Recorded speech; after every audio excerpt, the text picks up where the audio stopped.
guess we just do the opening, right? It's just the episode 2 opening. I chose the second Cantina band song because I feel like it's lesser known and doesn't get as much love as it deserves. Yeah, and it's probably less likely to get us in trouble on some. Well, that and I pitched it down. Like I messed with the audio, so hopefully Daddy Lucasfilm and all the people that are monitoring all the audio don't pick up the fact. Yeah, but Spotify and everyone didn't care. So hi there, welcome to Star Wars: The Black Series Cantina Episode 2. I am your host Mike, and I'm your co-host Zach.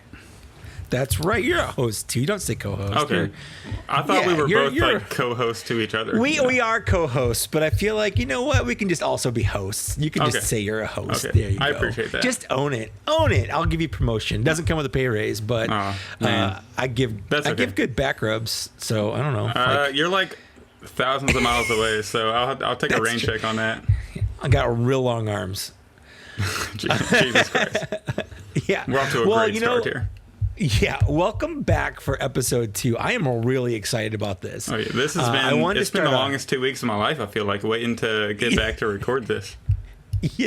I agree. It felt long, but I felt like it was the perfect amount for things to happen in between the 2 episodes. Yeah, there's stuff happens, but I feel like not enough. You got to kind of condense it all in there. Yeah, I think with having the 2 weeks, I know we've had people say that they would like every week, but having 2 weeks, it just gives enough like content for us to talk about, almost like news and just stuff that, yak face rumors. And if we were doing weekly, we'd have to do a lot of segments about top 5 this, top 10 that, and there will be dead periods for that, but I think 2 weeks is perfect for us for sure. And there's also just the people don't realize how much work it takes to do one of these things. Yeah. Like having every week having to like come up with something and then get together and record and then I have to edit.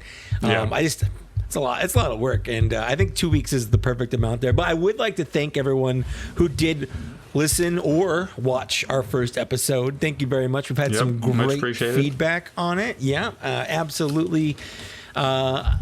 I don't know. I've never had a podcast that's done this well right out of the gate. But the first podcast I did was like 10 years ago, and no one cared. Podcasts were just kind of getting started. I feel like a decade ago. But I do want to thank everybody for all the nice comments, and I don't think I've seen one negative one. So it's encouraging because it was kind of a leap for me to do this. As you see from my Instagram page, for the people who follow me, like, I don't post like selfie videos or anything like that. So no, people are just now seeing the face behind the Instagram. The face reveal. So it was a leap for me to take, and it just gave me almost like a relief, that with all the nice comments people said, and they really enjoyed the show. For sure. So now the pressure is on, though. We have to find ways to make these episodes intriguing, and because people are like, oh well, episode 1 was great, but episode 2, you don't want that sophomore slump. That's for sure. So I would like to say in between the last 2 weeks, obviously we're on my YouTube channel. So if you're watching this on my YouTube channel, hi, how's it going? But we have been approved and we are on virtually every major podcast hosting place you can imagine. So if Spotify is your thing, if iTunes is your thing, if Google or Amazon Music is your thing, pick it. Listen to it. You can hear the dulcet tones of our voice, and we'll sound just as good as you can. I can look better. You can imagine me however you want me to look like. If I look like a tall, skinny, blonde dude with rock hard abs, like you can imagine me. You don't have to. Like you don't have to explain me right now. That's exactly what I look like. Oh, right. I thought I was looking in the mirror. I thought that's the problem. I was looking in the mirror. If you want to listen to us in all of those, you can just search the Black Series Cantina or just Black Series Cantina, and you will see. Well, if you're listening to this episode, you will see episode 2 and 1 on there. It'll all be on there, and you can just knock yourself out. If you're just now watching or listening, listen to episode 1 and you let us know what you think about that. I will say just it's my preference that people listen to us. I don't know if we'll be doing the video thing forever. Right now it's just kind of there as a byproduct because you're like 1,000, 2,000, 3,000 miles away from me, and it's easier. Yep, to do it this way. it is a lot easier. Yeah, but we'll see. But audio is a lot easier to listen to in the car, so I like that. But let's go ahead and get started. We have for people who work, Oh yeah, Yep. I've had a couple people comment on that. Where they like to listen to us while they're working, and they because I asked about what the podcast length, what the optimum podcast length is. I was imagining us being like a 45-minute, hour-long podcast, and someone responded, "I listen to podcasts at work, so the longer the better." Basically, the more of their day it eats up. Yeah, I actually prefer like the podcasts I listen to. I think hour and a half to 2 hours for the good ones. Like sure. I don't want to give any free plugs, I guess, but my favorite Star Wars podcast is Rebel Force Radio, and they do the weekly. Oh no, give them a plug. Maybe cross promotion there. Maybe they'll randomly talk about us. Oh, I know, right? Hey, Jason Swain collects the Black Series, so we got to get him on the show. There you go. One day. See. But yeah, so they're my favorite podcast for ever since like 2012. And they do the weekly 2 hour, and then they have a Patreon. So, but yeah, the longer the better whenever you're working. But I think an hour for us is a nice sweet spot. Yeah. Well, I if it goes longer, like last week, it goes longer. But an hour is what we'll probably shoot for. Yeah. Because you don't want to shoot for 2 hours. That's how you get a 4-hour podcast. Oh yeah. Absolutely. Yeah. Okay, so let's go ahead and get started. We are Star Wars: The Black Series, and if you collect 6-inch Black Series figures, we welcome your kind here. That's my tag opening line that I made up off the spot, basically just copying Wooher from it's the whole. If you're here, we don't serve their kind. Yeah. If you're here for a vintage collection. We don't serve your kind here, but if you like the 6 inches, then come in, have a drink, grab some blue milk, whatever else you drink at a cantina, and enjoy some Star Wars Black Series chat with us, with me and Mike. Yeah, I went to the cantina at Disneyland, at the Star Wars land. It's was your blue milk alcohol neat. Like $80 for a cup? No, it was a little expensive for the drinks, and it was the novelty of drinking at Disneyland. Mm-hmm. But they had this one drink there that made your face your face and lips numb. Oh my god! Well, alcohol does that anyway, but like this had some kind of extra foamy stuff on it that made your face and lips numb. It was neat. It was really it was just the novelty of being in a cantina with like Star Wars music and stuff, but it was way too packed for me to be enjoyable. And this was like pre-COVID. Like it was still too packed, Yeah, I really want to get down to Galaxy's Edge in Florida. When Han Solo walked into the cantina or Luke or whatever, there wasn't like wall-to-wall people. It was like he just casually strolls in and gets a seat. Like you have to wait even a in 4-hour Mandalorian, like there's just not too many people there. It's a little immersion ruining there, but overall, great time. Anyway, so we had some Black Series news, but let's talk about. Did you pick up anything? Do we have any fine additions? Oh yeah. Does that sound good? Did that sound okay? Absolutely. Does that sound like? Your lightsabers will make a fine addition to my collection. Okay. Yeah, that's perfect. So I actually wasn't expecting this to get... Oh, by the way, I'm sorry. Go ahead. Go ahead. You. I like your Mandalorian, your Mythosaur. You like that? Long sleeve you got there. Yeah, I like that. I was at I think last winter or fall, I was at GameStop and I was just looking in the clearance clothes on the rack, and this was like $9, and it was my size, and I was like, that's score. Oh yeah, like that's basically free for this, Yeah. But basically, if you're listening on the audio, it's a nice long sleeve. It's like gray with the little skull, the little Boba Fett Mythosaur skull thing. There. It's very sleek. Yeah. Oh, anyways, I can wear it to the office if I wanted to. Maybe it's very professional looking, and people wouldn't even know that it's Star Wars unless they know it's Star Wars. Yeah, it's like one of those things. If you like know, it's a fancy brand. That. Yeah. That only I can afford. So is that Tommy Hilfiger? Is that Polo? What is that? Is that alligator? This is the Sarlacc pit special edition. You got to get eaten by the Sarlacc, and then you can get it. It's the exclusive. That's the only way to get in that club. But for my fine edition for this episode, I actually was happy it came. I didn't think it was going to come this early. I ordered off eBay. I got I think it was like I got an offer from the seller. It was like $25 free shipping. I was like, can't pass that up. I've been wanting it for a long time. And it is from everybody's favorite Star Wars movie, The Last Jedi. I got the Kylo Ren throne room. The throne, yeah. Right, yeah. So very nice. I haven't opened it yet. So you want me to lose us some subscribers right here and listeners? The Last Jedi legitimately is my second favorite Star Wars movie. Are you serious? It just is. Yeah, absolutely. So I go back and forth. Like I really can't decide. Like it's like in the middle for me. I don't think it's definitely not as bad as what people think it is. And I actually didn't like it too much. And then there's one thing that I read, and it just kind of changed my mind about the way they treated Luke. Because I wasn't a fan at first, but then. Sure, and I don't think you were supposed to be a fan, to be honest with you. No one was supposed to look at that Luke and be like, "That's the Luke. Yeah, that's Luke Skywalker." You know, like that's kind of the whole point of the story. Yeah. But this is which I like. This is what changed my mind, and maybe it'll change other people's minds. Let me know what you think. I'm sure my Instagram DMs are going to be, hell after saying this. I can't wait for the negative comments. Our first one, we're like, no negative comments. Right? Now we're going to get a ton of negative comments. And it goes back to Revenge of the Sith when Anakin and Yoda are in this little, like, the private room, and Anakin's, like, telling him about some dreams, I guess, of, like, Padme dying, like, how he had his mother. And then Yoda tells Anakin, like, be mindful of sensing the future, a path to the dark side it is. So he literally tells Anakin, when you sense the future, it's a path to the dark side. So in Last Jedi, in the flashback in the movie, Luke senses Kylo's future, and he sees how evil it is, so he slips to the dark side for a second, ignites the blade, and then it's like, and then he shuts it. Like, he controls himself and comes back to the light, like Luke Skywalker would.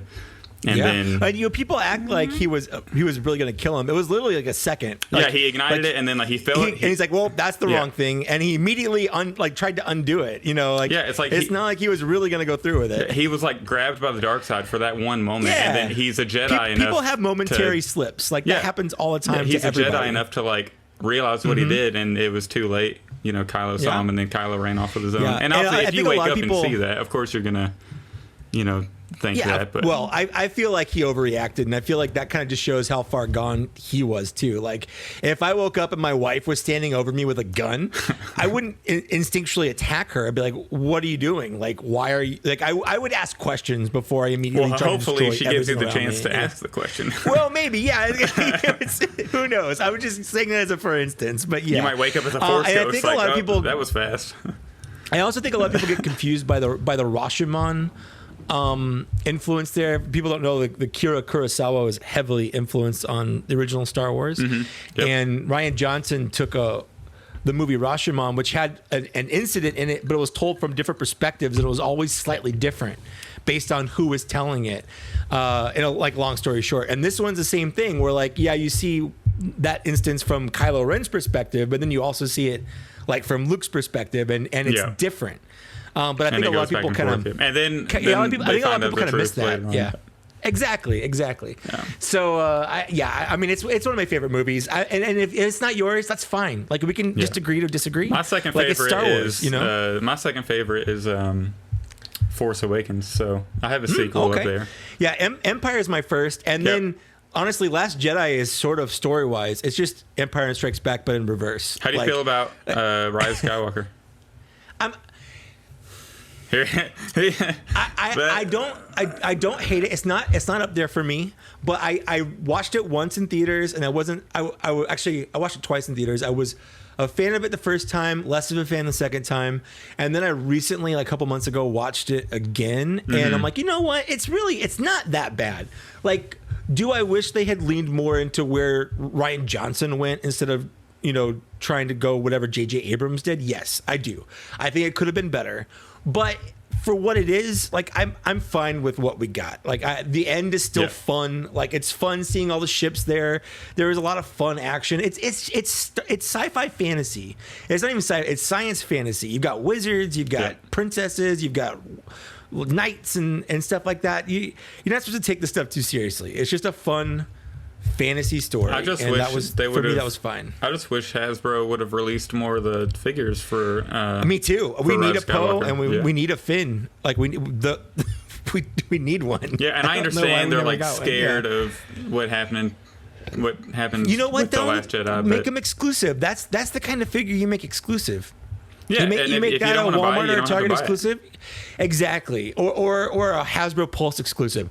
And then you can make them in more limited quantities. The people that want one can get one. The people that don't want one don't get one. And then they don't, clog shelves with the people not buying them. But the people like me and presumably you that want one, we can still get one if we want one. Yeah, I just So feel like I think that's really what the they shelf need to do. just looks empty with having a Rise of Skywalker array, and then you have And that's it.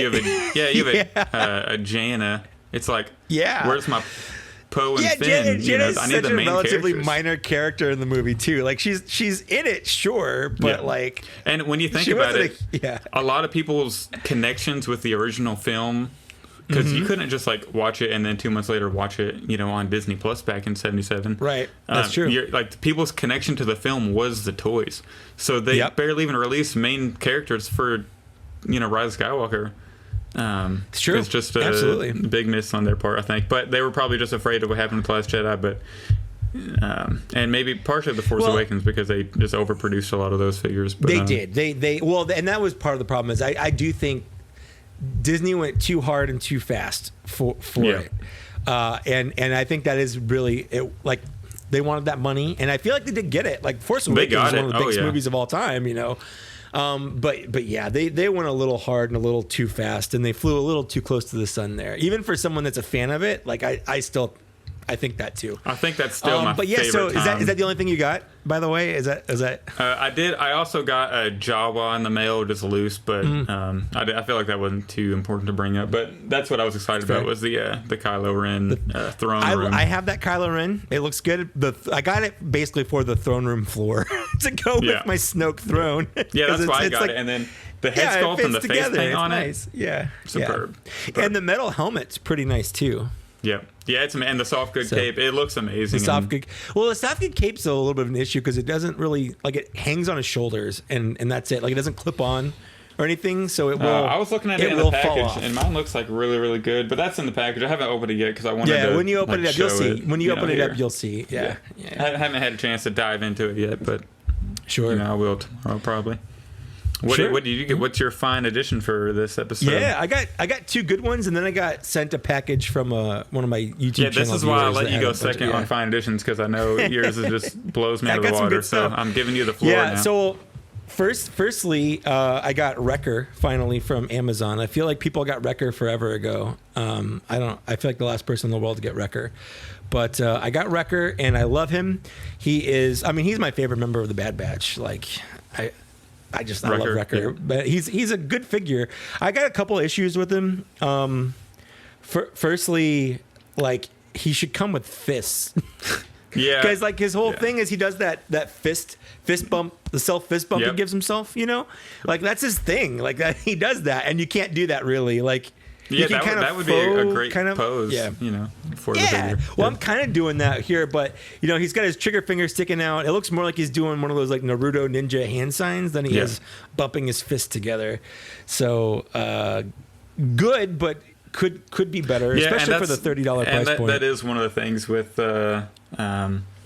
Hasbro. I feel like we need just more replaceable hands. Oh yeah, I say that like every review. Like I just get frustrated with some of these Jedi that have like trigger fingers that don't need trigger fingers at all sometimes. I mean, yeah. Like, why does Obi-Wan have a trigger finger on? He does. Yeah. I know he's got a clone trooper body, but he's not a clone trooper. Yeah. He doesn't need to hold a blaster. He's going to hold his lightsaber, and the trigger finger actually makes it harder for him to hold his lightsaber. Literally, the only reason Obi-Wan should come with a trigger finger is if they make a Revenge of the Sith.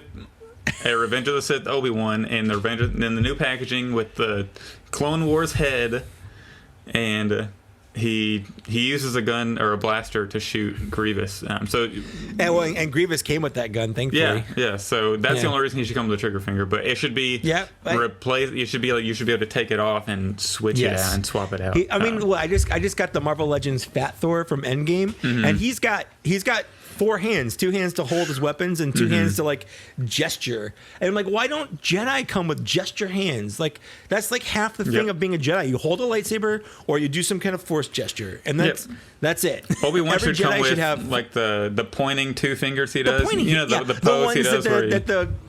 The ones that the convention exclusive one came with, and then they just never put. Yeah, that's. Stupid Hasbro.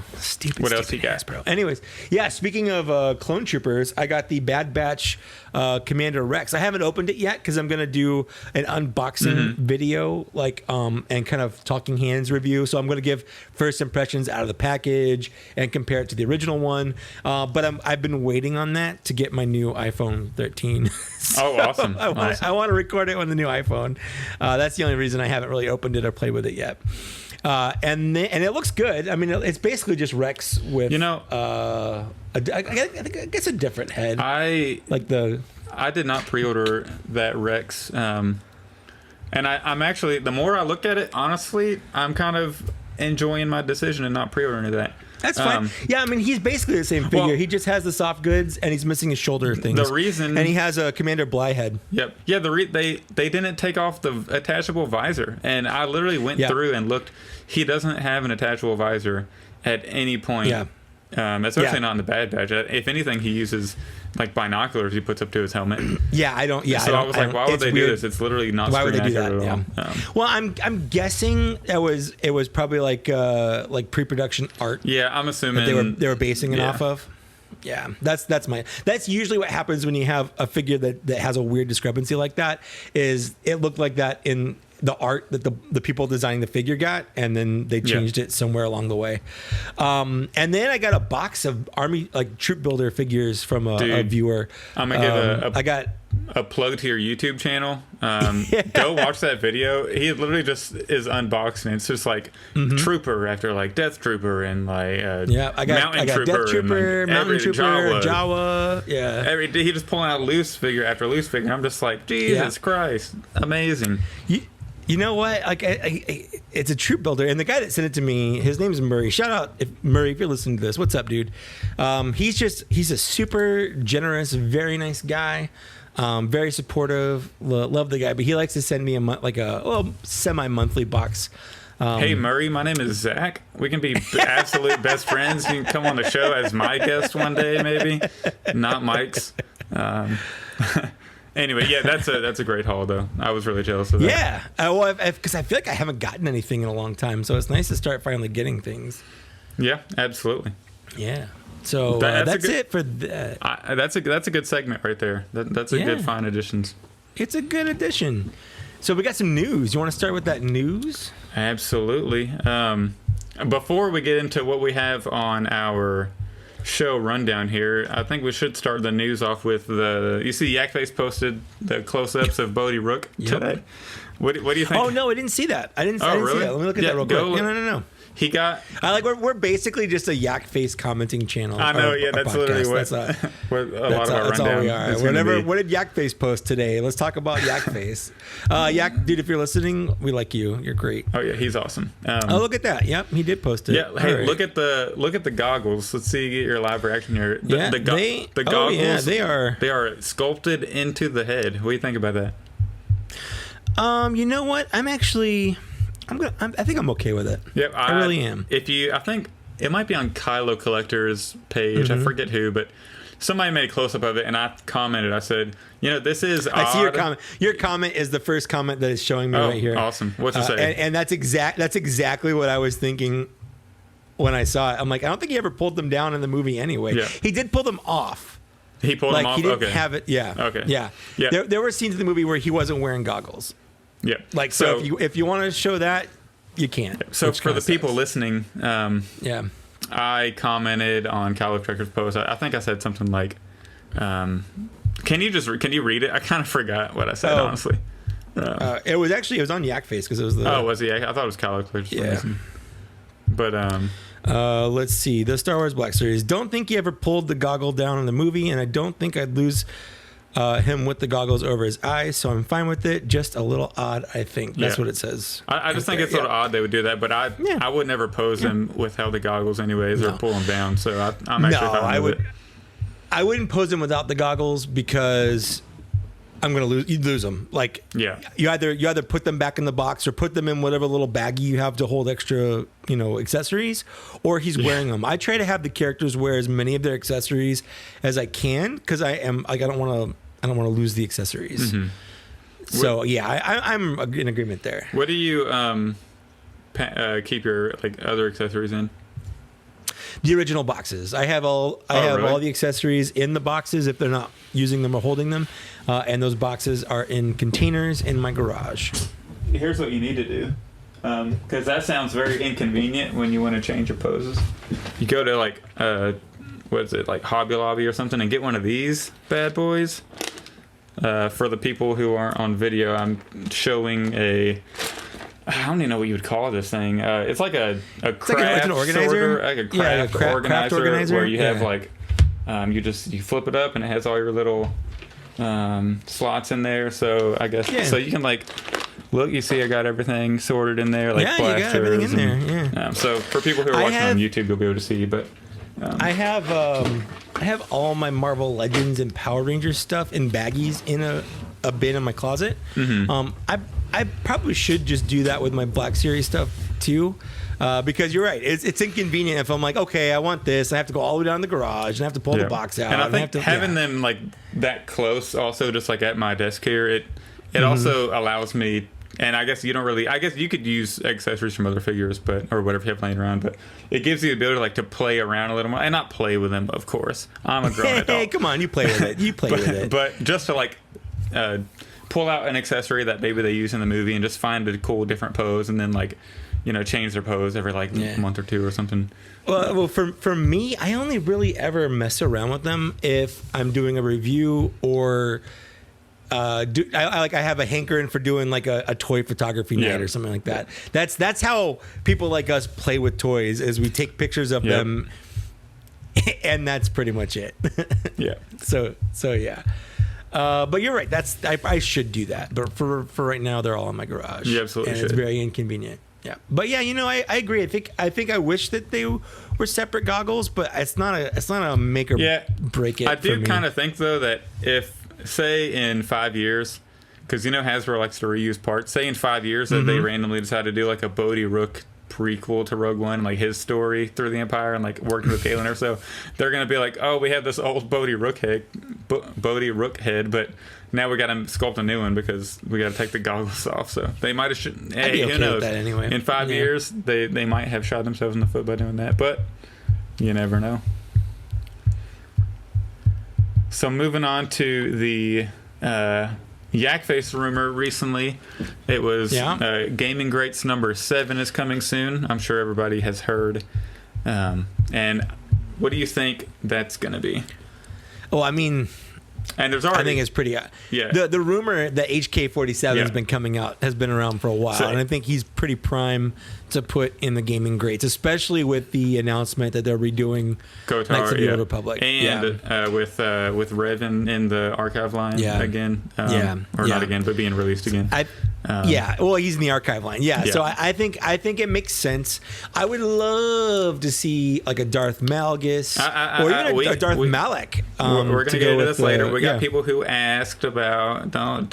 Okay, so I don't want to get ahead. You don't want to No, I think HK4 because HK47 was supposed to be rumored to be announced at the last Fan First. Like that, you sent me that leak list, and you're like, "Do you want to know what's being announced tomorrow?" And I was like, "Yeah, I want to know what's being announced tomorrow." And then like nothing you sent me, absolutely nothing on that list was announced. So it's really funny. That is really funny. We'll talk about that personally.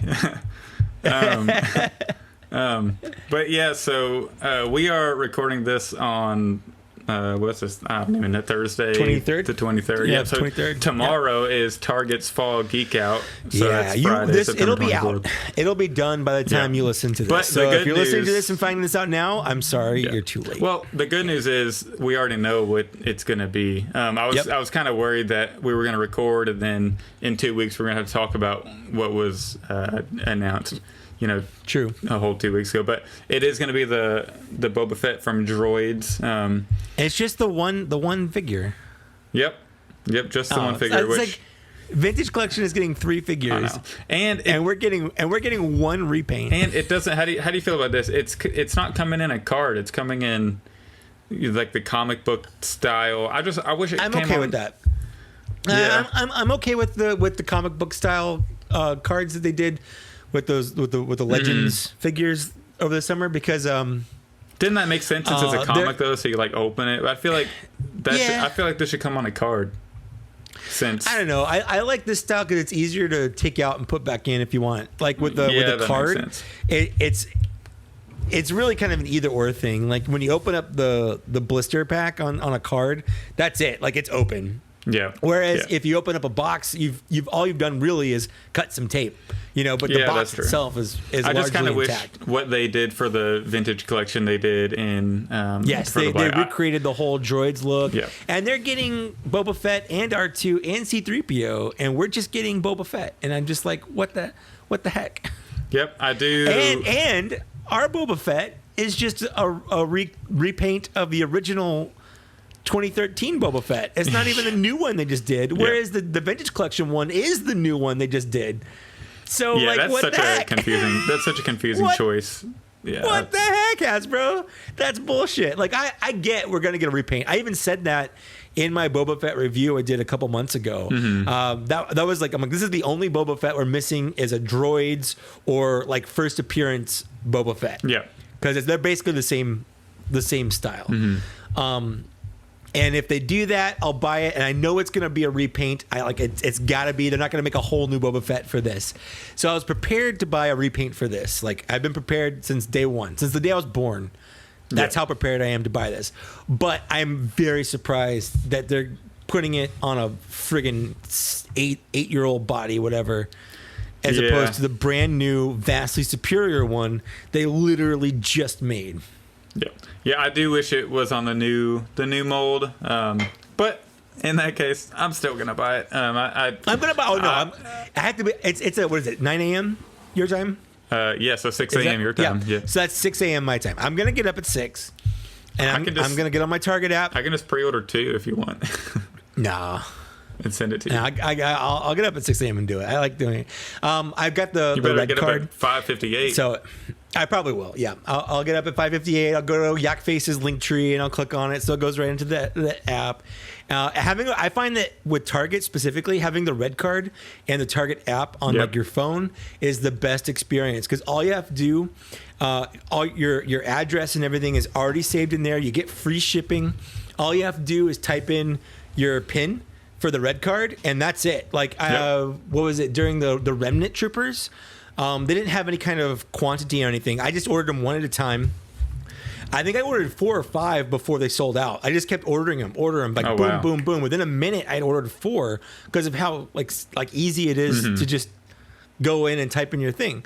So that's why all you people out there don't have Remnant Troopers. First of all, I gave them all to a good home, and I just charged what I paid for them. Okay. That's awesome. I wasn't scalping them. So I am really looking forward to the Droid Deco Boba Fett, even though I wish it came on a card and I wish it was the new mold. But I have fond memories of that Droid series.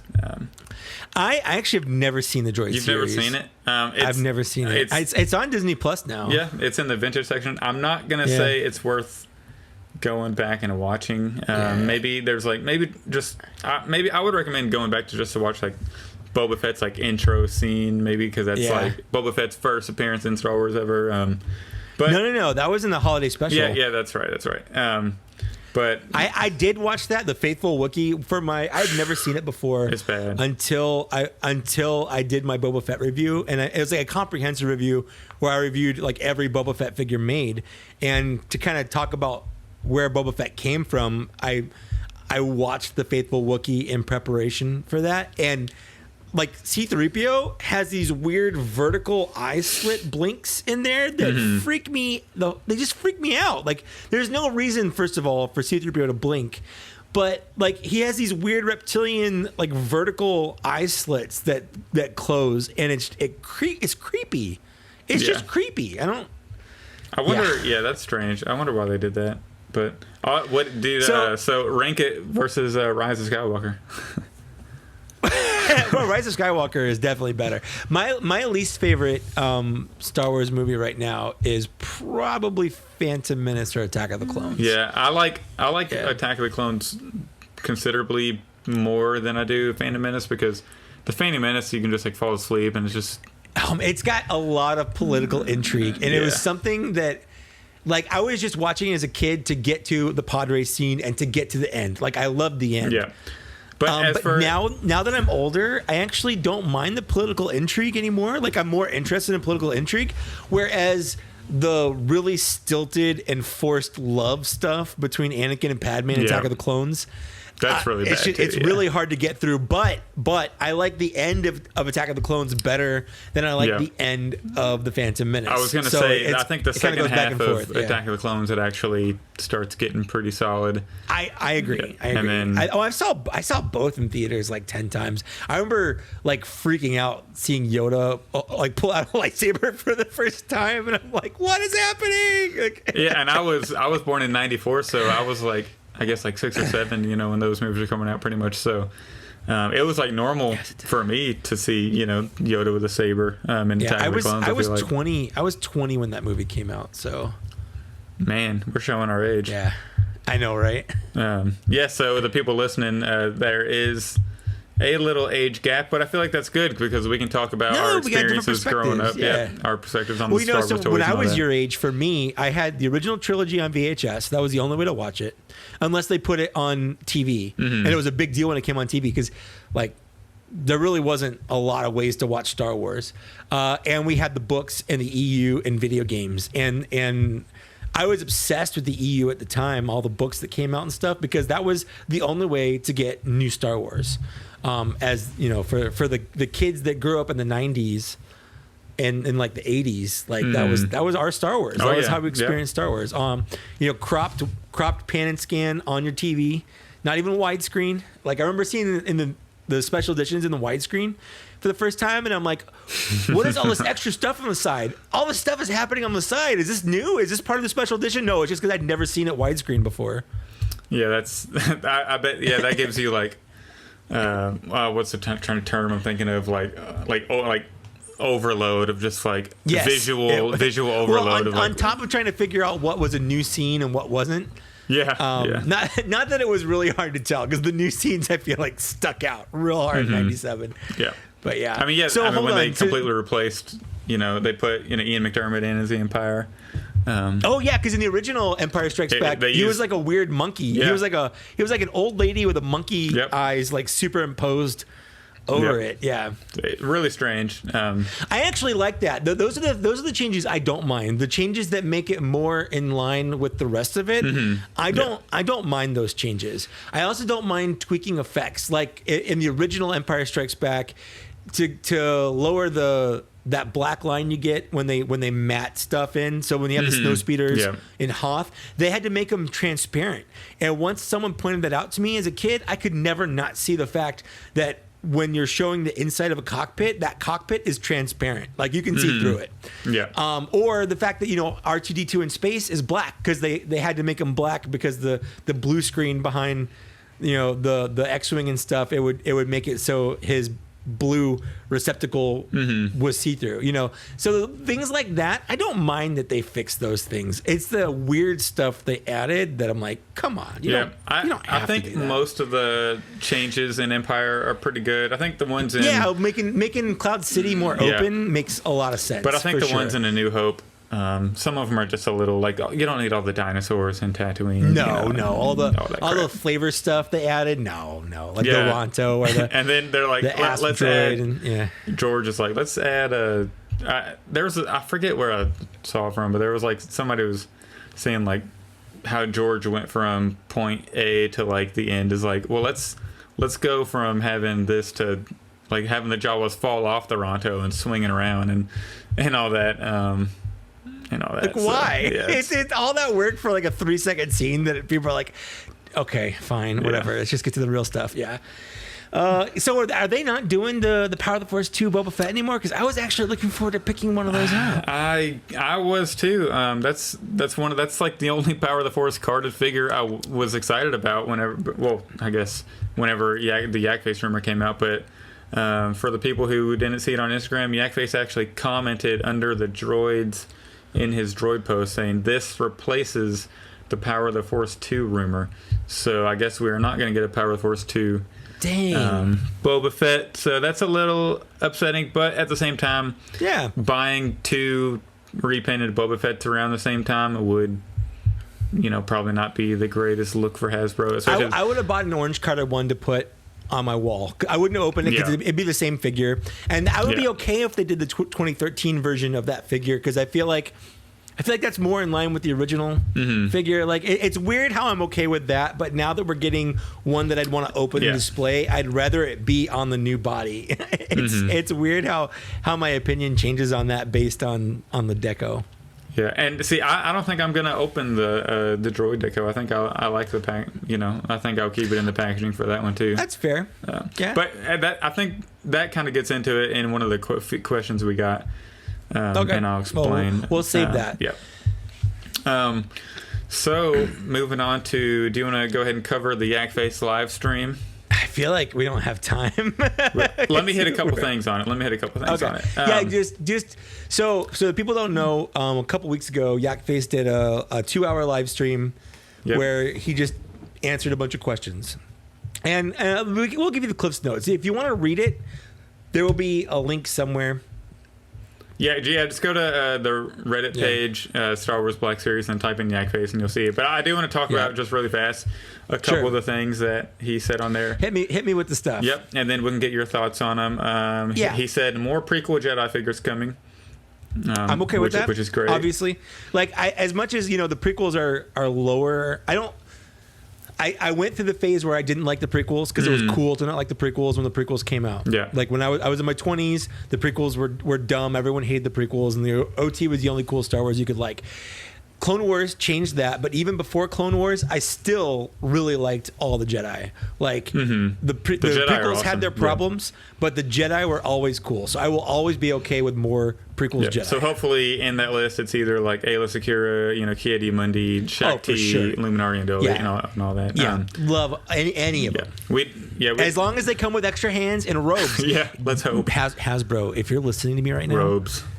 Put robes on your Jedi. Just do it. Every Jedi. Jedi. Yeah. How did they release Anakin and Obi-Wan without robes? Give us a robe I literally pack. don't understand.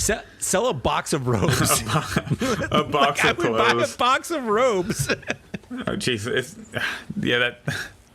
That's amazing. They should do that. They should do that. Like just $13.99, get like 8 robes or something. Well, like the old school days, they had those like accessory packs, like the adventure packs or whatever. What exactly they called them? They called those, I forget what they're called. Well, they had like the Naboo one where he came with like flippers, which they never wore, but they also had like the rebreather and like a spear and things like that. Or there was the Naboo one, or the Theed one that had like the little ascension gun grappling hook things in them. Yeah. And then so hopefully, we get those 4 at least. And also another one, it says, seems like most of Hasbro's budget has gone to Marvel this year since films are coming out currently. And I think that's true. That's probably why we've seen so many exclusives this year, because the retailers put some money down to help pay for the production of those. And if 2022 is going to be a big Star Wars year. We have Andor, Book of Boba Fett in December, obviously, and then Kenobi, and then Mando Season 3 probably in later December. So that's going to be a really big year for Star Wars. So expect a lot of new figures. So we had kind of a lull year in 2021. Yeah. And hopefully 2022 will be better. He also said expect more Legends comics figures like Karn or Jax next okay year. Yep. He said character choices. We need the other version. We got the Carnor Jax. We need the other guy. Yeah. But they switched the names. They accidentally switched the Carnor names, Jax we got is not Carnor Jax. Yeah. It's the other guy. So they need to fix that. Yeah. So he said it'll be similar to that, and then he said the character choices are pretty surprising and cool. So that's a very interesting wrinkle. If we had more time, we would talk about that. But I've never really been into the comics, so I'm not sure even who it could be. To be a surprising character from the comics. We can make that its own episode, probably. Yeah, absolutely. Yeah, that's a segment for its own. Unfortunately, he said no news on the Walgreens 212th Trooper. I'm assuming with Walgreens, like they never do pre-orders or anything for Walgreens. I just think they just start showing up. It's just going to start showing up. Sometime, I'm assuming probably in October. That's usually when the Star Wars thing hits. We'll start seeing them on pegs. Yeah. He also said Let's see. Great figures coming out next year that he hopes live up to the hype I have for them. Mandalorian type characters. Okay. So take take that with what you will. Another Christmas wave was planned, but shipping delays have that up in the air, which I think is really interesting. Yeah. I think shipping delays really screwed things up. Because you can't start for selling. People that don't know, for the people that don't know, what's happening right now is because of all the like COVID and things like that. The boats are just sitting in the docks, like they're backed up, waiting to get offloaded. But it's taking so long to do it. Everything is getting delayed. Delayed. So that's why shelves are empty right now. That's why things are showing up super late. And there's really nothing that can be done about it right now. Crate Luke was designed and prototyped, and it even has a listing on Walmart.com. But right now it's like dead product.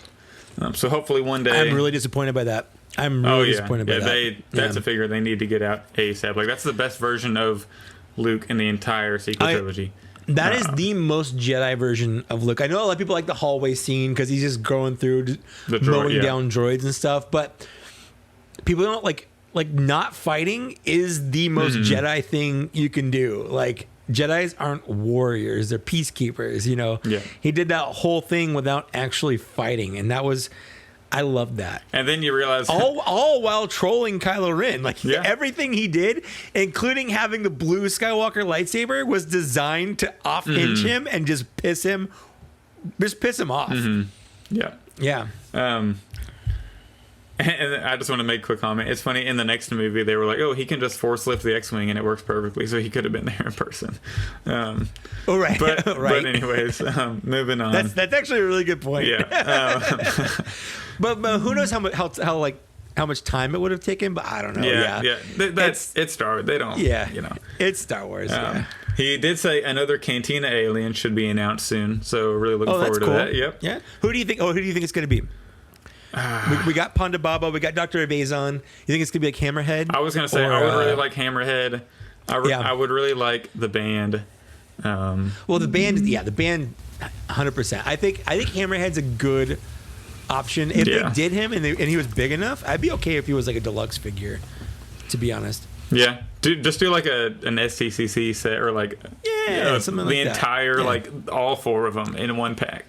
Have him come with another version of the Cantina so we can buy that, and then we can have the two like they showed. See, it's just. And then he should hire us. Yeah, we should run Hasbro. Maybe we'll do an episode on what we do if we ran Hasbro. Right. That's interesting.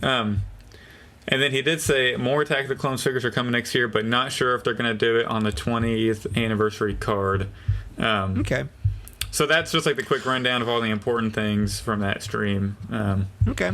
So a lot of interesting notes from that. I wish we could cover it a little deeper, but we are running, late on time. Yeah, because we have a whole other thing we want to talk about. Oh, yeah.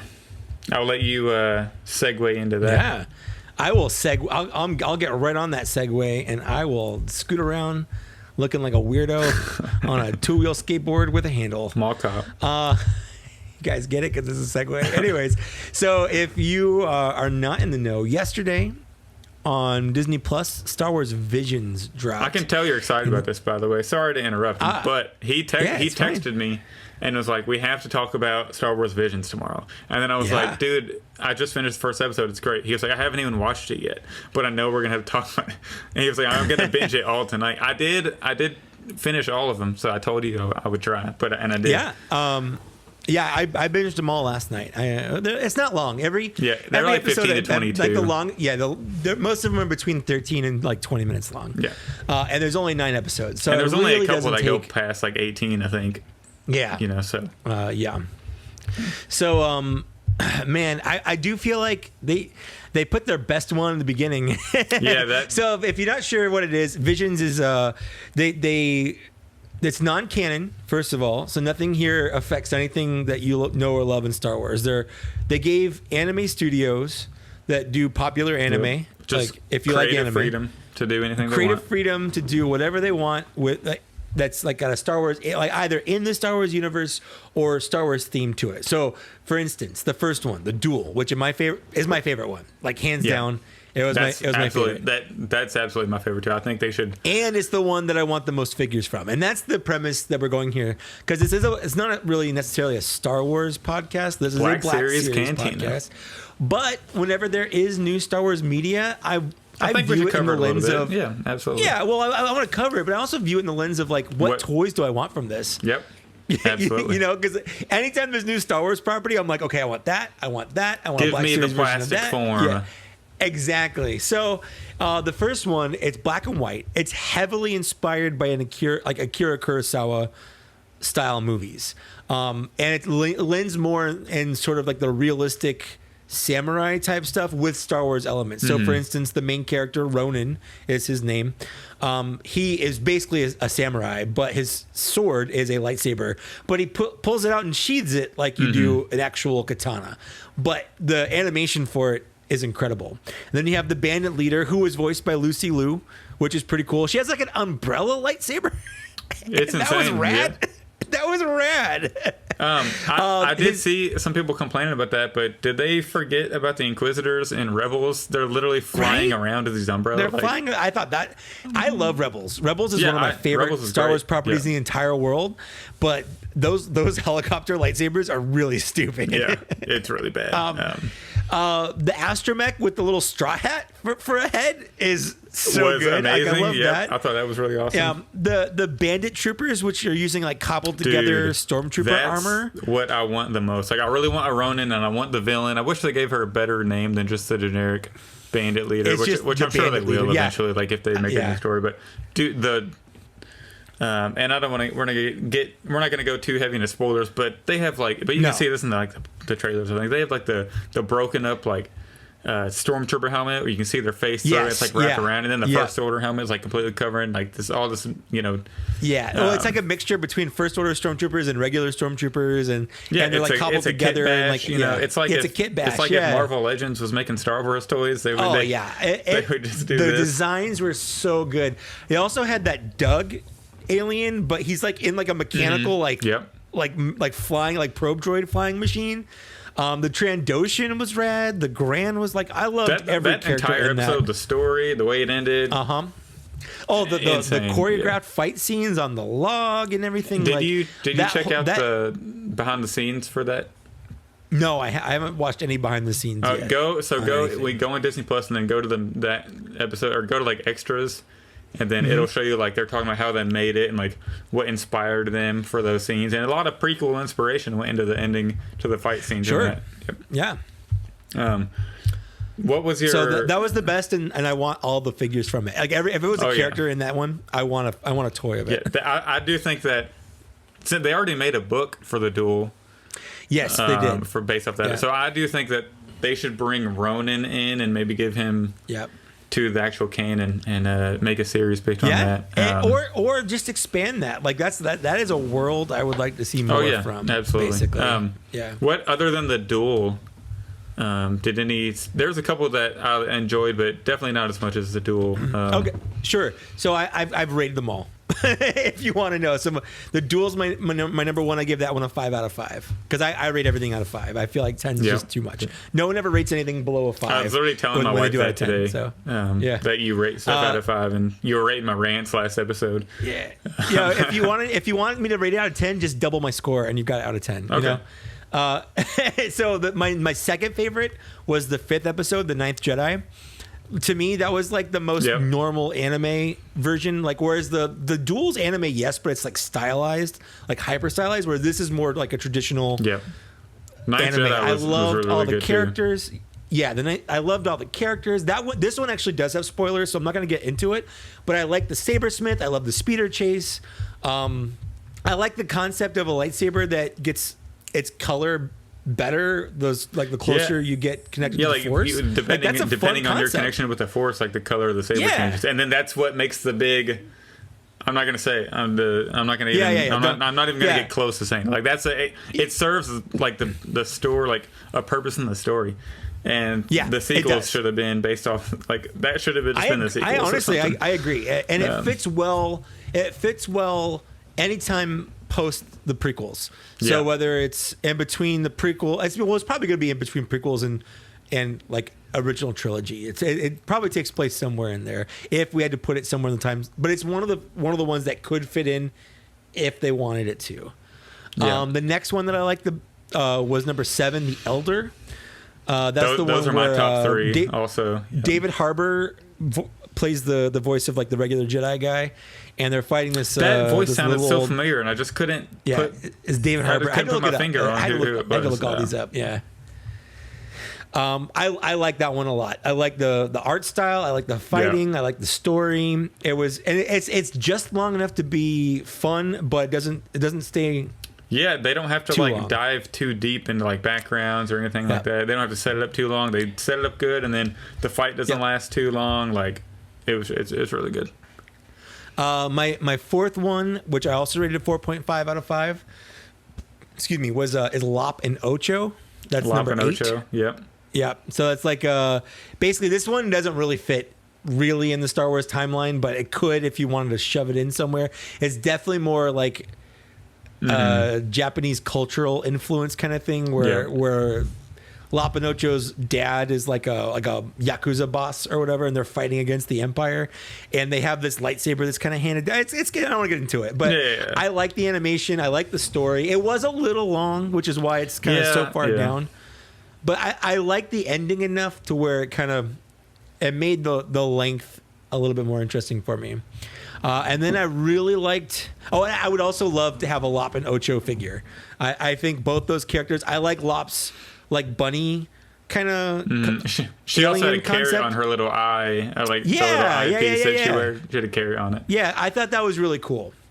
And I liked Ocho in the outfit she wore and at the end of the episode. And then let's see, number 6 is after that. And that's the TOB1 or Toby. Yeah, TOB1, which is a great reference, by the way. I was cracking up whenever. It is. Because I didn't realize it with the episode title, but then they said his name in the beginning or something. Yeah. I was like, well, that's so a hilarious. lot of people are complaining saying it's kiddie. And yeah, I mean, I guess it is, but I mean, I just had a lot of fun watching Star Wars it. is literally made for kids. Like for kids, yeah. Like you're an adult male complaining about kids, a show that, and literally an episode that's probably directed at an audience that's like 12 and younger. Welcome to any property that was basically raised by people in my generation or older.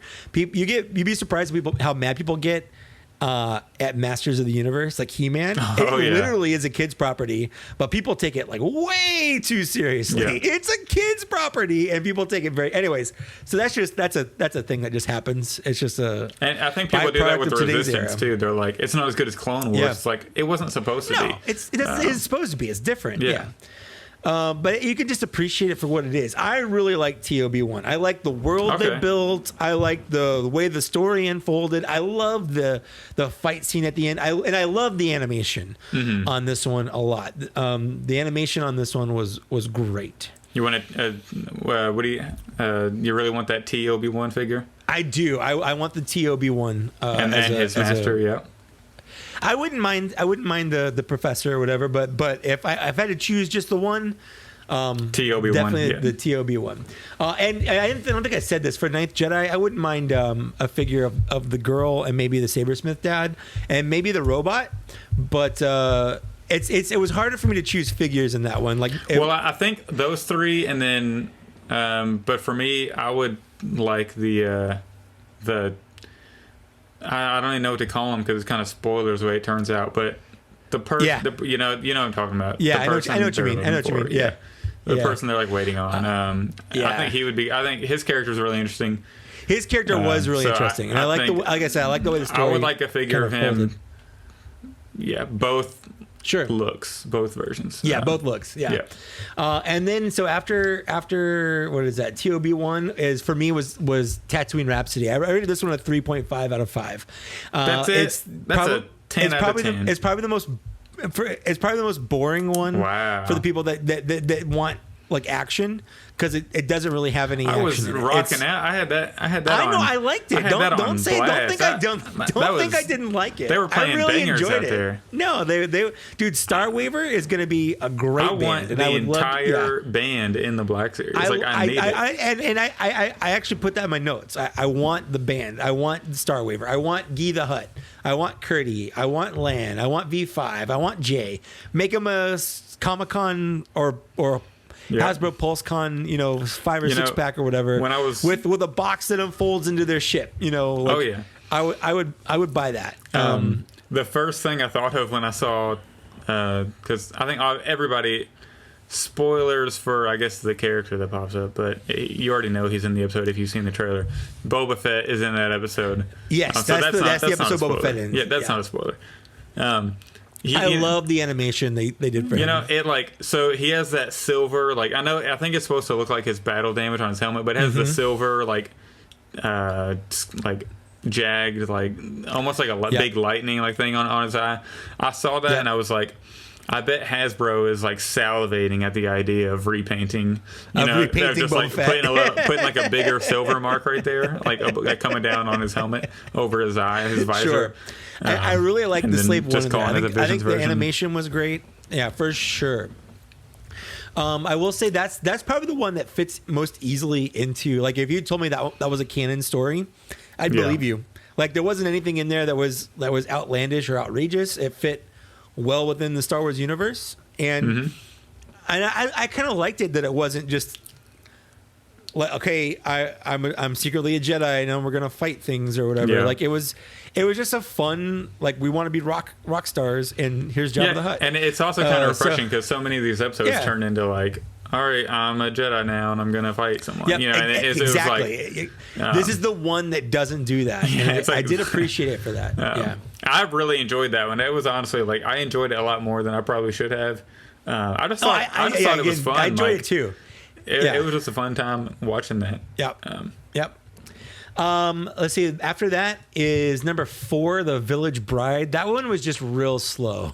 Yeah, I didn't care for that one at all. Yeah, they were just when they were talking about the planet's feelings. I'm like, this is very Hayao Miyazaki, Studio Ghibli kind of. Yeah, I'm not gonna lie. During this episode, I was starting to space out, and I was on my phone. I was I cannot stay interested in this for some reason. It was really boring to me. It ended well. It ended. The ending was neat. The end was well, but the build up to the end felt too long. I also did feel like it might have been a little anticlimactic. Sure, I agree with that. But I agree with that. I like the battle droids in it though. That was kind of fun. Yeah, that was a good. Was a good timestamp. Almost you can just kind of picture it in the universe and all that. Exactly. Let's see, and then for me, the second to last one was number 3. That's the twins. A lot of people like this episode, and I just hated this episode. I couldn't. Hate is a strong word. I just really. I wouldn't say I hated it. Did not enjoy this episode at all. Yeah. It's just. I'm going to light spoilers here, but the second half of the episode takes place in the vacuum of space. Yeah. And they're talking and having a full-on fight, just hanging out in space. He dodges behind a turbo laser on a no mask, no breather. But the weird thing is, the droid came out to rescue the girl, and he was wearing a mask. Why does a droid need to wear a mask? He's a droid. Yeah. That episode was. I don't know, and I don't know if you noticed. I also didn't like the lightsaber whip things they had. They were lightsabers, but they turned into whips. But then Did you also notice that episode? It was kind of almost a play on it was almost like a what if Darth Vader's kids Luke and Leia turned out like that. Yeah, what if they were in the Empire or whatever? Yeah. I got that and I appreciated it. Yeah. And like I said, the animation for the most part I thought was really interesting, especially the Holdo maneuver kind of homage they did. You're getting into spoiler territory. It's fine. I'm sure people have seen it by now. I feel like if anyone really wanted to watch it now, they would have. Yeah, but it's only 15, 20 minutes, Yeah, without context, that phrase is meaningless. Yeah, the way they did it, I was like, that's neat, but I don't understand how it's happening from the weapon. It kind of lost me. That one lost me. But I think my least favorite one was actually the last one, the Akakiri or whatever. Yeah. I didn't like the animation on it, and the story just, I don't know. I was really bored watching it. In the end, I was just like, okay, I guess. Like, yeah. I think the one I enjoyed the least was probably the twins one for some reason. And I saw like the Darth Vader looking character at the beginning. I was like, oh, this is going to be amazing. Like, we're starting to get like, and then I was like, it has strong beginning. Yeah, for and sure. then I was like, but yeah. Part of that just comes down to that they gave them, the studios that freedom, and for some of them it worked really well, and some of them I feel like that's not for me. Yeah, and if you're listening to it and you really like these, and we're like, that's fine. I don't think you're a bad Star Wars fan because you liked something I didn't. Hey, you opened, I think in the top of our show, you said how much you liked The Last Jedi. So that's true. That's true. So my opinion, everybody has their own opinions. That's right. You could just completely disagree with my opinion because I like The Last Jedi. So but for as far as the Black Series goes, so it's definitely like the duel. You want all from the duel. Oh yeah, man. I want everything from the duel. Like I said, I also want the Star Waiver band. I'd like a couple. I wouldn't mind if they came out with because I liked visually the twins. So if they came out with the twins in Black Series, even though I wasn't a fan of what they're from. Yeah, I mean, I'm sure the packaging would look cool. The character would probably look cool. Exactly. So I never really got this thing that people have where they're like, oh, I don't like this, so I don't want anything from it. But like, really, there's nothing you appreciate about how that stuff looks. Like the Phantom Menace is my least favorite Star Wars movie, but I still have like an entire shelf I want an entire shelf of those figures. Like, it's still part of the universe, and I enjoy it. Still, Jar Jar Binks was annoying as crap, but he still looks cool. Oh yeah, and he's important to the story of the entire saga. So it's important to have him on the shelf. I do have I guess for the listeners, if you are clamoring for Star Wars Visions Black Series, I wouldn't get your hopes up because this would require Hasbro to do a lot, and I mean a lot of new sculpting. And I think the most realistic chance we have is a Ronin Black Series figure. Especially since they made a book of him, and it seems like a lot of these were kind of like you could look at these episodes as like pilots. Like how they make shows, they make a pilot, and then if it's successful, they do a series. I think a lot of these could be viewed as like test pilots, and then like maybe the one or two that the fans really enjoy, they might branch off of that. Yeah, I would. That's I the would like one if I had to pick they really three, need to pull from. Yeah, if I had to pick three, I would actually like to see more from the duel. I'd like to see more from the Ninth Jedi, and then I'd like.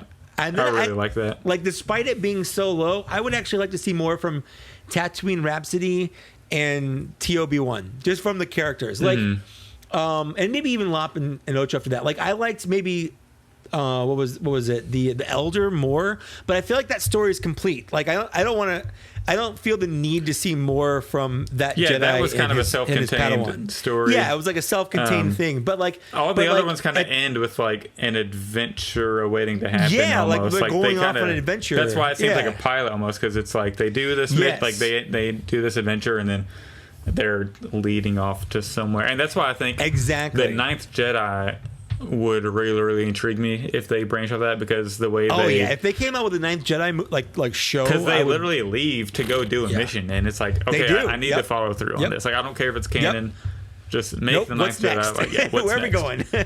But honestly, and that's one of the ones I feel like they could make canon if they wanted to. Like they that could easily fit in with the Star Wars mythos, no problem. And you could literally just put it 1,000 years after the events of Rise of Skywalker, and or heck, make it super old, make it happen like in the High Republic or Old Republic, like just kind of, you can just change some things, and I feel like it would still kind of work. Are you a book reader at all? Lightly. I read the first book of the High Republic. Do you want High Republic Black Series figures? You know what? Yes, because all the Jedi are great in it. Are they? 100%. See, I haven't read any of the books. If anything, I would do like an audiobook of it. But I really don't know a lot about the characters. But if they made a figure of it, I'd probably look into it a little more. But there's a rock. There's a force sensitive rock. I've heard about that on like Twitter. I would 100% get Is it the one Rey cuts in half in Last Jedi? Yeah. Yeah, maybe no. I actually saw that. She rock. accidentally I went to kills the it. island. Really? Oh, that's awesome. Yeah, on my honeymoon, my wife and I went to Skellig Michael where they filmed Oh, wow. Oct 2. So That's amazing. anyways, I feel like that's all we can really have to say about. That's all I had to say about Star Wars Yeah, Visions. I liked it I don't overall. have any other thoughts on it. I thought Yeah. it's a really intriguing. I didn't think I was going to watch them all like as soon as they came out, but once you watch that first one, you're like, wow, this first one was absolutely amazing. Oh yeah, and I definitely feel like they put their best one at the beginning to get people to do that. Yeah, and then the rest were just very intriguing. It was more intriguing than I thought it would be. Well, do you like anime? See, I'm not big on anime. When I was younger, I watched a lot of Pokemon. But I've never really been big on anime. So this wasn't really like I'm not like the target audience for this. I don't think. But I really enjoyed it, and I have friends that are, and I told them about it, so I'm gonna see what they think about it. I like anime. I've watched anime pretty much since my 20s when it became a thing in the United States. Like let's watch all the anime or whatever. I'm not in it as much now as I used to be, like in my 20s, but I still do like it. My boss at work, he loves anime. Like that's all we talk about. That's how we bond is talking about anime. So, and he loved this. Like he like knew all the studios that were doing the different ones, and he's known all the different anime projects they've done in shows and movies and stuff. So it was really interesting getting his perspective on it, because while he likes Star Wars, he's more of an anime person. Yeah, so, this is like right up his alley. Let him know about 100%, it. 100%. Yeah. He watched it. He watched it last night. Did, we talked did he about enjoy it. it? Yeah, we talked about it at work today. Yes, he loved it. That's awesome. And in fact, his favorite was our kind of least favorite. His favorite was the twins. The twins. No. His favorite was the twins. That was his favorite. Oh wow. Maybe I was like surprised the by art that, style in it. That's part of it. He likes that studio a lot that did that, and yeah, I don't know. For me, I couldn't suspend disbelief enough to get over the fact that they were just running around talking in space like it was no big deal. Yeah, I just wasn't a fan. Yeah, people give The Last Jedi crap for that, but Leia was in space for literally like 30 seconds. Like she was blown out into space and she force pulled herself back in the ship. You don't die instantly from getting put into space. I hate to break it to you, people, but if you're the daughter of the chosen one, you have enough force powers to do 100%. Like when your life is on, like the stories where people they lift a car because there's a baby. They under do it. crazy things when their lives are in danger. There's nothing stronger than your natural adrenaline that you can only tap into in such an emergency situation. That's you're telling me you don't think the daughter of the chosen one could tap into some force right there? The daughter of Darth Vader can pull herself back to a ship in space if she needs to. Yeah, absolutely. But and like I said, she was in space for 30 seconds. These people are in space for 10 minutes, talking and having a full on lightsaber. And then the fight. droid pops out with a mask on. It's with a mask on. Oh, why does a droid need a mask? Is some kind of bizarro world where droids have to breathe and people don't? Insane. Anyways, yeah, I liked it overall. I liked it. I hope we get a season 2. Yeah, I think they should do it again. I hope they flesh out some of those stories with more adventures from them. So I'd love to see more from Star Waver, more from the Ninth Jedi. I want to see where Toby's going next. All that stuff. Would you rather have them do a season 2 where they did an episode 2 for all 9 of these, or would you have them expand on just 2 or 3 of these? No, I would like for them to just expand on a couple and do some new ones. Okay, I think I would prefer that too, but I wouldn't be opposed if they wanted to do another episode, an episode every 6 months for all 9 of them. I wouldn't be opposed to that for the people that really enjoyed. Well, there's some in here that I just I don't ever want to see anything from Akakiri.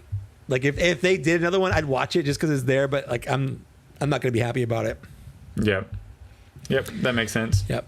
Yeah. Just a quick question I had. All right, so we got some questions. Let's get into those questions. Thank you all for sending in your questions. Really appreciate it. Lots of questions. Yeah. We I said this last week, and we got a lot of questions, but not a whole lot of just like comments and like what you think about the Black Series. So send in some comments. Send us comments. Yeah, like what you think about what we talked about, what you think like they should release, what kind of lines you think they should make.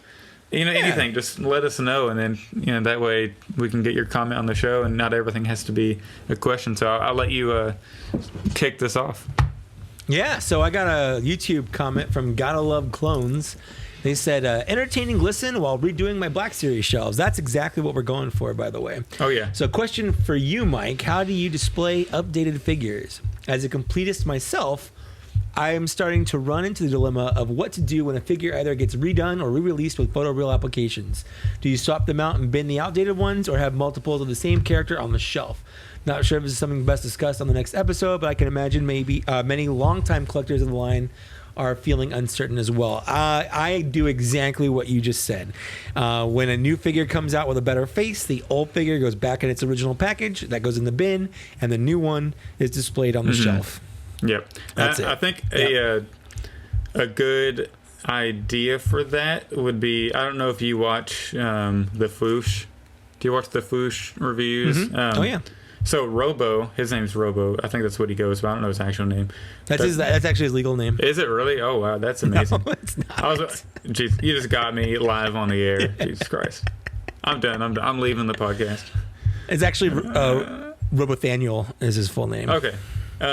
So what he does, from I think what I can tell just from watching his channel for so long, he has like a main shelf where like if a Darth Vader comes out and it's like completely superb to everything else he puts that on his main shelf, and then he puts the old Vader like on this side shelf with like 4 other Vaders, 4 other Lukes, 3 other like Leias and all that. And then if like a brand new Leia comes out and it's far superior, he'll like put that as his like main shelf, like the shelf. And then he'll just have all the side ones like on a different shelf. So that's like an idea you could do if you don't want to bin them. If you kind of want to like look at the evolution of the figures. Well, it just depends. If it's the same character, I don't see any real reason to have multiple versions of the same character in the same outfit on there. Yeah. But if they're the same character but in a different outfit, like they'll go in different spots on my shelf. So for instance, I've got a shelf where that's like my I've got a shelf for like my original trilogy, and then I've got like a main character shelf, and then I've got a prequel shelf, and so sometimes like when I get the Imperial Crosshair, he's probably going to go in my Imperial section instead of my Clone Wars section. Yeah, see, right now I have enough shelves to where like this entire wall behind me, is complete like shelves. So I have like each individual show or like / movie has its own shelf. So I think A New Hope, there's a lot of like figures, and I have a lot of big figures that with the deluxe, like the Dewback and the Luke Landspeeder. So that has 2 shelves, but I've got all my vehicles on one shelf. Oh, awesome! Like they all take up that spot right there. So I have it like each end, like Rogue One has its own shelf, Solo has its own shelf, which I don't have too many of the figures from Solo. No, there's not a whole lot of Solo stuff anyway. So it's a little bare, but it's good. So I just think you can do what Robo did if you want, or you can just like bin them. I think that's a good option. I don't have any reason to have an extra version of those. I don't think it's terribly interesting on the shelf. Now that we're getting like with the archive line and all, like they're updating the heads. Well, like the Luke Skywalker with the updated face. I'm not gonna have 2 Tatooine Lukes taking up space. Real estate is prime, man. Well, you know what you can do? You can put the Jedi training helmet and the Jedi ball. And I am gonna do that, and that's all your fault. I've been telling you for weeks. I'm gonna do that. It's all your fault. I'll do it again. I'm just waiting to get my new camera for doing that, because I'm a pleb and I use my phone for my camera because it's actually a pretty good camera. All right. Next question we got. I'm gonna absolutely butcher this name. Sure. El Gran Miguelito. How was that? Is that okay? Miguelito. That's actually, it means little Michael. Okay. I'm just going to let you handle those for now. Okay. I live in Southern California, so Espanol is más o menos. I'll like pass it on to you anytime. Sure. But so on Instagram it says, now that we're over 100 figures into the Black Series, which that was like 2017, by the way, but they hit the 100 mark. That's true. Yeah, we're way over 100. Yeah, so we're way past 100. We're at close like 300 or so. Yep. So he said, I wonder how people display these figures. And I put this because it has to do with displays. I put it right by this. Personally, I was super hyped as the sequels were coming out and had literally every single Black Series release. I've since sold off most figures, in part due to space, but also interest, and staying focused on the original trilogy. It helped me appreciate my collection more, and there's often nothing for Black Series to do. No environments to interact with. They just sit on the shelf. Even focusing solely on the original trilogy, I have 50 figures just standing on shelves. I guess I'd love to hear about what shelves people use, how they display their Black Series collections, risers, customs, dioramas, 3D prints. Good question. Good question. I don't really have a whole lot of environments. I mean, I have the deluxe environments they come out with, but if you really want dioramas and all that, there's some great customizers out there that you can order like their 3D prints. So there's a guy on Instagram that he actually made me the risers that I'm using. I've got these blue risers on my shelves, but he also makes dioramas, and they're really well done. It's Would You Kindly Studios. You can go to, I think, wouldyoukindlystudios.com or just check him out on Instagram. He makes some incredible dioramas, but I just wanted risers for mine because I just wanted space. I wanted to maximize my yeah. shelf space. Yeah.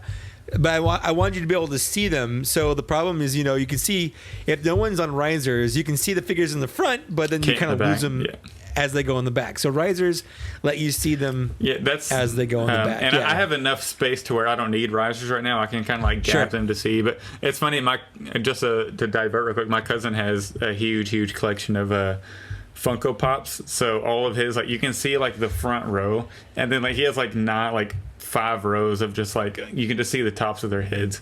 You can't even see the Funko Pops. So he definitely needs risers. I did that for a while, and it's not as fun as having risers. So risers. And I even used the Black Series boxes before I got these blue risers. Yep.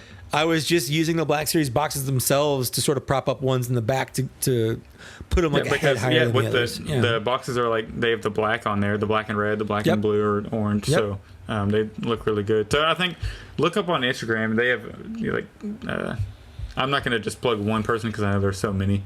There's a lot out there. That's just the one that I've used. So he's not sponsoring or anything, but like I personally use him, and I have a really good. But if you do want dioramas and customs, they're out there. Sure, they're definitely out there. So the next question we got is Cool McSlick on Instagram. What gaming grades? So now you can get into your gaming grades, Bio. How you were going to like which figures you wanted. What gaming grades figure would you like to see? I personally think a Sith Starkiller in the Stalker armor. What do you think, Mike? I mean, that'd be great. Jedi, what is that? Force Unleashed was fine. It was a fun game. Jedi, the Starkiller was a fun character. I wouldn't mind seeing him, but like I said, I think like Darth Malgus or more Knights of the Old Republic characters like Darth Malak to go with Revan and Nihilus and stuff. Yeah, and I think I would like to see him, and Darth Malgus specifically because he's mostly just a Darth Vader. Like, and that's kind of what Hasbro does with the gaming grades is they take a figure that already exists and then they just kind of change it up a little bit. So they could easily do that with a Darth Vader and turn him into a Darth Malgus. I also think I would say I would really like Starkiller, of course, and then I just think he's such a popular character. He needs to get in the game. They need to make him canon. I really would like to see that, like a new series. I wouldn't mind if they made him canon, but I would want them. No, I want them to change. He doesn't need to be like they need to tweak the story a little bit. Don't make that canon. Just do a series, or they could do a game. I think they should do a series, a Disney Plus Vader series where he gets Star. I don't think he'll be Starkiller anymore because just change his name, I guess, because you can't name him Starkiller because of Starkiller base. Now. Well, I mean, they could still name him that. I mean, they got both those names from the original script of the Star Wars. Yeah. So they could. I think they should. That was Luke Skywalker's original last name. I think was Luke Starkiller. Yep. Yeah. I would like to see the Delta Squad from Republic Commando. 100%. Scorch and all of them. Yep. I think we actually kind of mentioned that last week. But that was more to do with like the bad batch. I'll re-mention it until Hasbro does it. Oh yeah, absolutely. Give us a Delta Squad, and also, have you played the Fallen Order game? Oh yeah, I beat it. Jaro Tapal, that was his master. Yep. And they already have the. I mean, they could just tweak the. What's his face? Zeb. Zeb. They could just tweak him. And there's somebody did an absolutely amazing custom Charo to Paul. I can't remember who it was on Instagram, but somebody nailed it. They used his head, and then they did like these 3D print parts to like do the his like armor and all that. It looked absolutely amazing. Next question. Did you have anything more to add to that? Nope. All right, so this one I think is going to be quick. Zach Bernstein on Instagram says, "How can the scalping problem be solved?" Quick answer: it can't.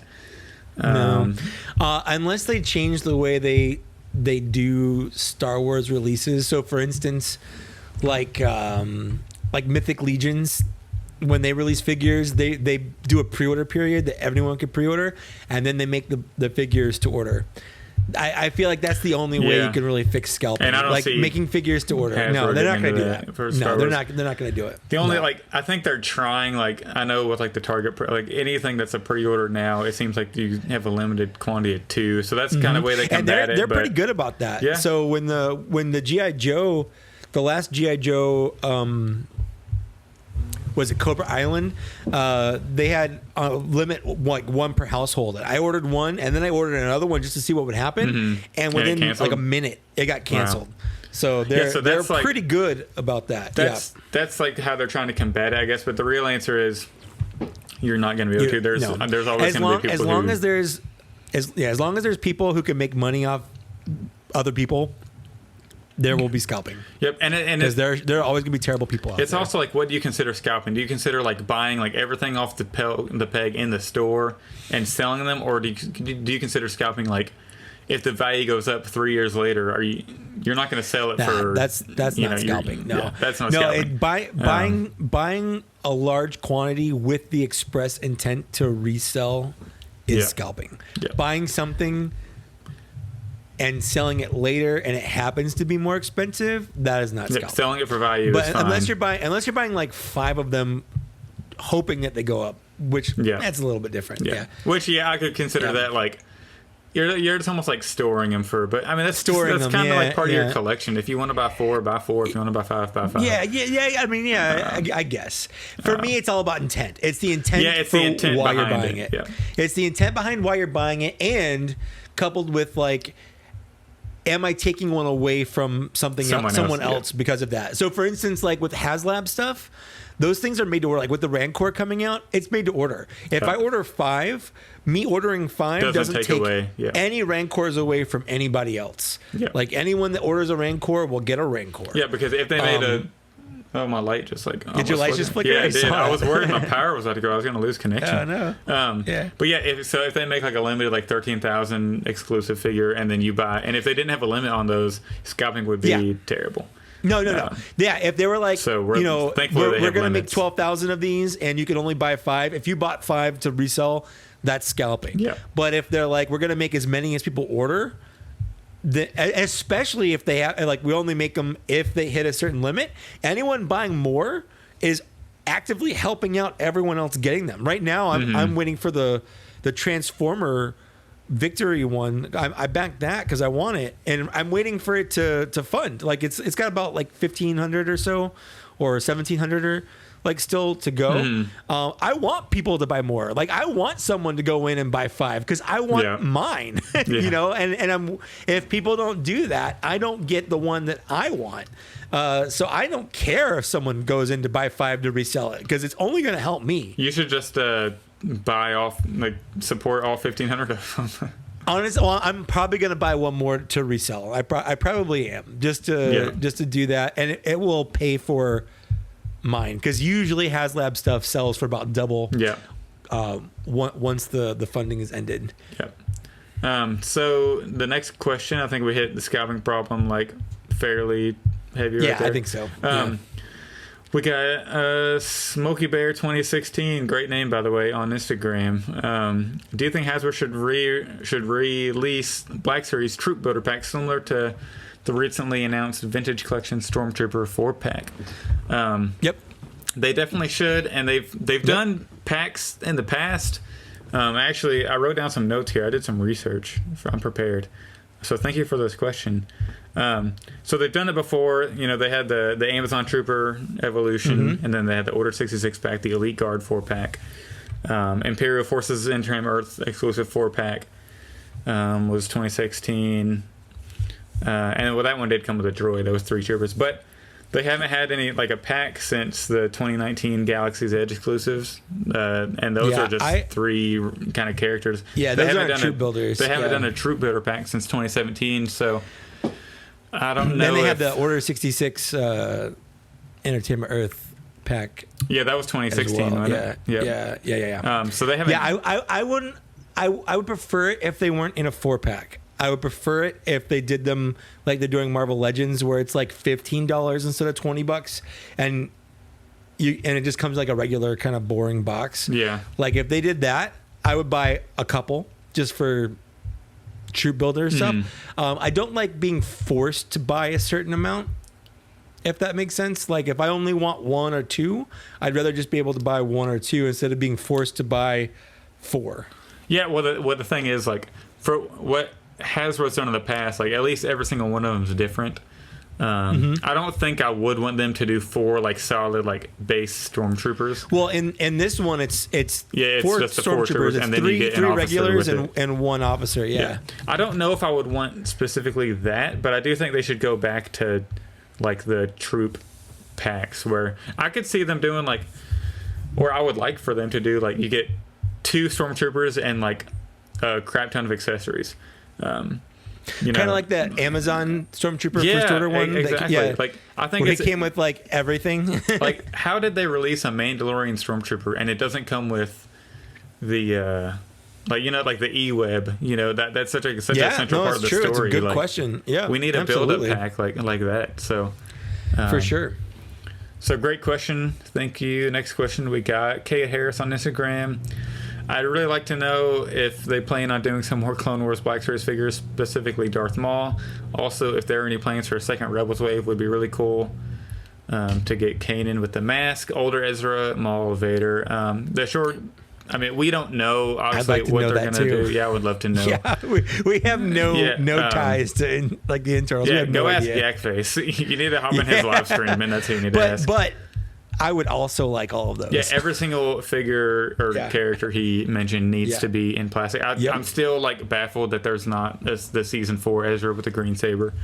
I do really want the old Maul and then the Vader like with the battle damages from the battle with Ahsoka. 100%. Yeah. So let's hope we get those. Are there any other like figures from Rebels you want them to make? I want a Callus.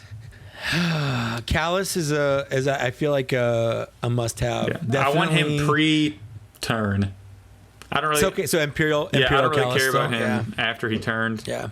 I still liked him. I mean, his he's a cool character. There, I just wouldn't really care to have the figure, but no, I feel like he was a good bad guy.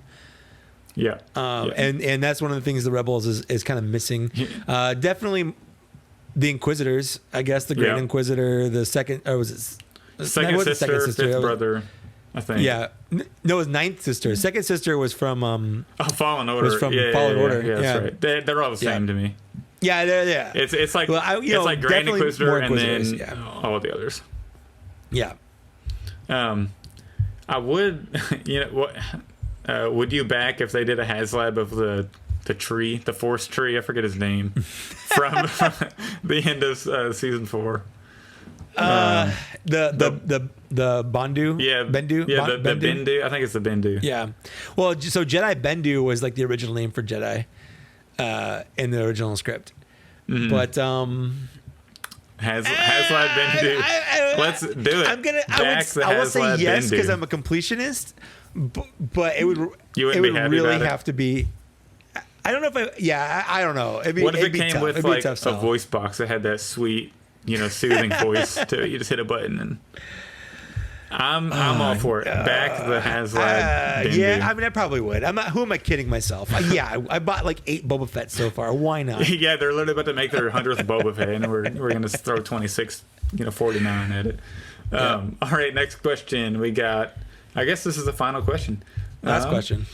We got, hi, Mike and Zach. Jay Stokes from England here. Hello. I absolutely love the podcast and Mike's reviews. Thank you. And I'm sure Mike says thank you as well. My question is, what do you think of increasing Black Series prices? Are they worth it? Are they putting collectors off? Much love. I don't think they're putting collectors off per se, because most collectors, I think, can afford the $22.99 jump, and I guess even these exclusives are like $27, $25. I think what they're putting off is, and it's even if they can get anything on the shelves, because, and I know it doesn't really seem like it because we only the collecting community talks to each other, but the majority of how Hasbro makes money on every single figure line is with gift sales. It's the mother or the aunt walking through the toy aisle saying, hey, this person would, or I'm going to a birthday thing, spend $20, grab this Black Series figure. Oh, he loves Darth Vader, to see Darth Vader, Darth Maul figure on the shelves. I think with increasing the prices, they're probably less likely to get more of those sales, I think, rather than the collectors. Because I'm gonna buy these, assuming the quality goes up, and the quality, whenever they release new sculpted figures, the quality is insanely good. Look at this new Bodhi Rook figure. It's amazing. And that's just a highlight. Anytime Hasbro releases new sculpting, these figures are amazing. The quality is going up, but if you just read comments online, you're not going to think that, because they do reuse a lot of parts. But whenever it is new, they're amazing. So I don't really think they're putting collectors off, but I think they might be risking, and I'm no business manager for Hasbro or anything, but they might be putting off people that are just gift buying, and they might buy this $17.99 Star Wars item rather than, and I guess Hasbro is going to get the money eventually, but they might go to a different brand for a different show or category. But I think that's what they're kind of risking, is the gift sales. Yeah, more than I will collectors. say they're not putting me off personally. I get that, as time goes on, things get more expensive. That's just how the world works. Yeah. Back in the day when I was collecting the Power of the Force 2, they were like $3, $4, $5. Now you get a 3 3/4 inch figure for $12, $13. Stuff just gets more expensive as time goes on because of value and manufacturing, and they're putting a lot more technology into making the figures now than they did back in the day as well. Back then we have a passing Mark Hamill because he's blonde and a dude. Fine, that was as close as we had to get a Luke Skywalker figure. Now we're scrutinizing it, it kind of looks like Mark Hamill, but also his chin's too big or his nose is too small. Now we're they have to worry about that stuff, so they have the whole sculpting and face printing and all this stuff, and that stuff costs money, and a lot of money to do up front. So they have to price things according to how much more effort they're putting into it. And you might think, oh, well, it's only 2 extra cents here. But if they're making 10,000 figures, that 2 extra cents adds up a lot. And they got shipping prices have gone up tremendously. Exactly. Price of plastic goes up. Yeah. The price of plastic, the price of cardboard, all of this stuff. The costs are just getting higher. Yeah. So I will say, you know what? I think they're worth it personally still. Because I can still afford it. It still brings me joy. I still like it. Is it putting some collectors off? Sure. There are going to be collectors that are put off by them. Yeah, absolutely. And that sucks for them. But also, I'm kind of the opinion that, you know what? If something like that was enough to make them stop collecting, maybe they weren't really into it in the first place. I don't know. Yeah. Whatever they want to do, if they don't want to collect it anymore, don't collect it. No one's forcing you to buy these figures. If it prices you out, you don't see the value in it, fine. Stop collecting it. Go do something different that you like more. Go spend your money in a place that you want to spend your money more in. That's all it takes. Yep. It's not that hard. They have a vintage collection line, for $13 bucks you can go. Yep. Collect that. Absolutely. But so I don't. They're definitely not putting me off. I think the quality is still really Oh yeah. Like you said, the new figures are stellar. Just think about where we were 5 years ago. In figures, Like the Rey from the Last Jedi before they came out with the deluxe version, and that figure is the figure isn't bad, It's, but the face is terrible. bad. Like, I mean, come on, like. Technology is only getting better, so just think out another 5 years what it's going to do to these figures. And Agreed. It's funny, I know everybody's sitting there like, in another 5 years they're going to be repainting this 2013 Boba Fett still, Probably. which is likely. I mean, all honesty, but oh, probably, and that's the sad part. but so the technology is only getting better. So, And I'm part of the problem because I'm buying another Boba Fett. yeah, blame us. Like we're both like I know my comments were not fun. You know, whenever I posted that, they were mixed. Like there were people like in all caps like screaming about it, and there were people I feel like some people just take things too seriously. You know what the funniest thing is? It's whenever, cause I guess I kind of get it because my Instagram page is literally the Star Wars Black Series. People like yell at me, like they think I'm Hasbro. They're like, "Why are you're Hasbro?" And I delete them every time. Like if people are mad at the figure and they don't like it, I leave those. But whenever they are like yelling at me, like, "Why would you all release this stupid like repaint?" Well, I'm just like, I'm deleting that. Like I am not Hasbro. Like I didn't. Zach, how dare you? I know it's the funniest thing in the world. How dare you, sir? But I delete those. How dare but you release this? people that are like mad in the comments, I keep those. That's fine because it's just their opinion. It's debate. It's fine. But there was mixed reviews on that. But I'm excited about it. It's the droids Boba Fett. You know. Yeah, I'm a big fan of, you know, if something makes you that mad, focus on things you do like. Don't focus on what you don't. Like if you spend your whole life focusing on things you don't like, it's just, I don't know, where's the value in that? Yeah. Like where's your joy? What are you happy as a person? Like focus on things you do like. Exactly. So with that, I think unless you have any more thoughts on No, I think we've ended episode 2. Yeah, I think that's great. So, Mike, where can the audience follow you and catch up with everything you're doing? Yeah. So, youtube.com/mikekaess or just search Mike Case YouTube or whatever. Yeah, absolutely. I've got some Black Series content coming out on top of, this episode.